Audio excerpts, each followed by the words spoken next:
as Mr. Buffett famously quoted, investing is simple but not easy. The difficult part being how to avoid permanent losses of capital in your portfolio. In very simple way, looking beneath the reported numbers reported by the companies in their financial statements is quality of earnings. To dig deeper into that, to get a good sense out of them, is quality of earnings analysis. Most often the compensation packages of top management or a company management is linked to stock price, which generally rewards good growth, high sales happening in the near term as such. So they would want to report good numbers on these parameters. Also, there is a lot of pressure to meet the quarterly earnings estimates which the street analysts provide about that company. Many a times the accounting standards themselves are flexible or loose for a flexible interpretation of them as such. So those are the reasons why sometimes company management can use some creativity. Most of the people rely on price to earnings, for example, to understand valuation of a company. Now, as Mr. Buffett said that investing is simple but not easy, let's break price to earnings into two parts: price divided by earnings. Price is numerator, earnings is denominator. Price, as an investor, you would know because it's available on a market ticker basis as such. But earnings is something which is not in your control. It's reported by somebody else per se. Now, I want to make sure that as an investor, I am doubly sure about this earnings, and that's where quality of earnings analysis helps me make this investing decision easy. Quality of earnings analysis is important because financial statements do not necessarily depict true economic picture of that business. So to understand that bit and to actually use the numbers meaningfully for valuation purposes, it's important to decipher those numbers cleanly.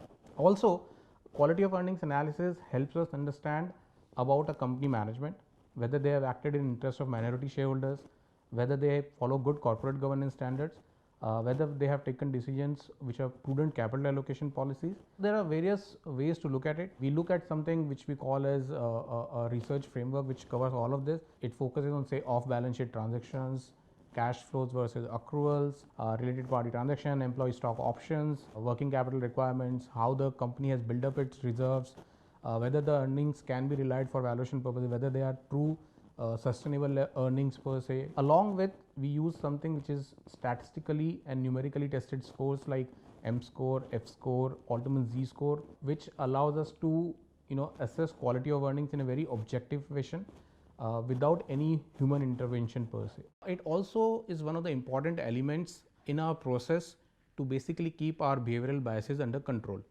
So, for example, there might be a company which is a market darling going great guns on the street, but if we have significant concerns or red flags regarding the quality of earnings of that company, we will avoid to invest in it. Let's talk about, as an example, a large specialty pharma company of Canada, which was rewarded and cheered by market for its debt driven and acquisition driven high growth per se.